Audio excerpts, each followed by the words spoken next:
अयोध्या प्रतिष्ठा हेब राम मंदिर आसंता 22 तारीख में अयोध्या प्रतिष्ठा हेब राम मंदिर एथि निमंते समग्र भारत कहीं विश्व मध्य उत्सव मुखर रही किछि ना किछि मात्रा रे समस्त भक्त अयोध्या को दान करिसंती ये हो किंतु वर्तमान गंजाम जिला हिंजिलिकाट ब्लॉक अंचल जड़े शिल्पी से मध्य हनुमान चालीसार गोटे पुस्तक एवं गोटे बोर्ड मध्य दान करने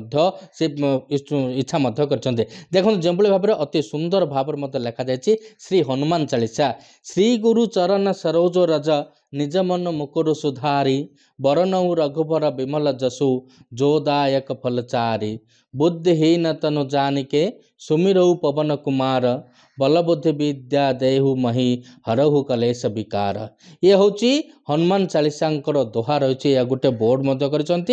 हाथ में धरी गोटे सुंदर पुस्तक रखिंट जो भाव में हिंदी में लिखा जे हनुमान चालीसार संपूर्ण विषय मध्य चालीसाटा पूरा लिखा जाए आपको प्रदान करेंगे राम मंदिर प्रतिष्ठा पर जेहेतु अयोध्या जीवे ये होती आम पाखे शिल्पी रही अरुण साहू रही सहित आम आलोचना करा भास्कर को स्वागत करुच्ची उत्सव मुख रोचे संपूर्ण भारत वर्ष कहीं संपूर्ण विश्व जेतु आगामी 22 तारीख में अयोध्या राम मंदिर प्रतिष्ठा से निमंते किसी उपहार सदृश प्रदान करेंगे ये चिंताधारा आसला केमती। जय श्री राम जय जगन्नाथ। प्रथम तो गोटे बहीटे तैयारी करते लॉकडाउन समय जहाँकि सारा भारत वर्ष सारा मत परिचय सृष्टि करते कि हनुमान चालीसा बहीटा काठर किंतु एबे आम भारत रे जो राम मंदिर प्रतिष्ठा जो उत्साह आग्रह अच्छी लोक मन जो भक्तिभाव अच्छी से आम मन में जागृत होता बही तो कर गोटे बोर्ड आकार करी जमी अयोध्या भक्त मैंने जीवे राम को दर्शन प्रभु श्री राम को दर्शन करने हनुमान चालीसा बोर्ड गोटे लगिले से हनुमान चालीसा को पढ़ी पारे से प्रकार गोटे बड़ आकार गोटे बोर्ड या हिंदी भाषा जैसे सब भक्त पढ़ी पारे यार हाइट 5 फुट 6 इंच बड़ बड़ अक्षर ओसार 30 इंच अच्छी गोटे मन चिंताधारा आसला यहाँ गोटे अर्पण भाव गोटे आग्रह सहित यहाँ तैयारी कर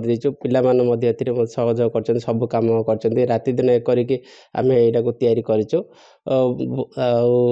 भगवान को यहाँ गोटे छोटे आम तरफ उपहार स्वरूप देवाई बहुत आग्रह प्रकाश करूँ। देखो हनुमान पुस्तक मत रही बोर्ड मत रही राम मंदिर को जीवा हनुमान चालीसा न बोलवा जेहेतु हनुमान चालीसा सेठारे बड़ बड़ बोर्ड एथपाई रखागला जे हिंदी में कहीं रखागला जेकोसी भक्त जितेबाला राम मंदिर निकट को जीवे हिंदी में से दोहा पढ़ा सहित हनुमान चालीसा पढ़े गोटे पेढ़ी रखा जाए हनुमान जो चालीसार पुस्तक रुस्तक देखो केवल भाव में पुस्तक रुआ रखाब एवं रामंकर मूर्ति अंका जाए से काठर रही आपको प्रदान करेंगे केते खुशी अनुभव कर जेहेतु समग्र भारत वर्ष उत्सव मुखर अयोध्या श्री राम मंदिर प्रतिष्ठा हे एमते रामंकर मूर्ति सहित हनुमान चालीसा पुस्तक एवं गोटे बोर्ड रखा जाए हनुमान चालीसा केते खुशी अनुभव कर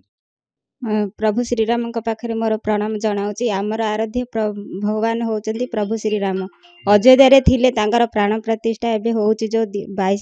22 तारीख में आम बहुत खुशी अच्छु आम शुणिक सब आमर गोटे बोर्ड आ गोटे बुक आ गोटे भगवान फोटो आम आंकीचु आमती लगी 6 मास खंडे समस्ते स्त्री मैंने आसिक कम करी आम सहयोग अरुण साहू कलु सब आमती शिखेले आम सहयोग करी सब कम करूँ कौन कहे माँ जो भाव में जो उत्सव मुखर रही आसंता 22 तारीख में हनुमान चालीसा पुस्तक सहित बोर्ड एवं रामंकर मूर्ति निर्माण कर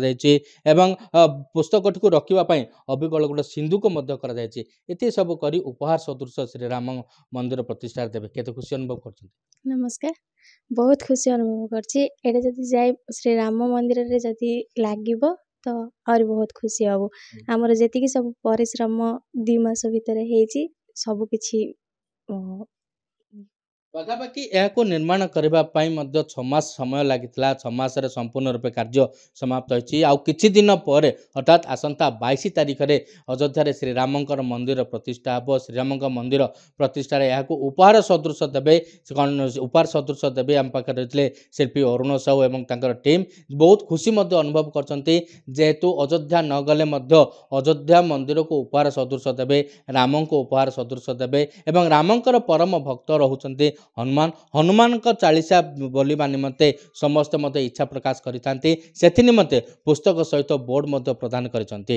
ଗଞ୍ଜାମ ହିଞ୍ଜିଳିକାଠରୁ ପ୍ରଶାନ୍ତ ପ୍ରତିନିଧିଙ୍କ ସହ କିରଣ କୁମାର ମିଶ୍ର, ଓଡ଼ିଶା ଭାସ୍କର।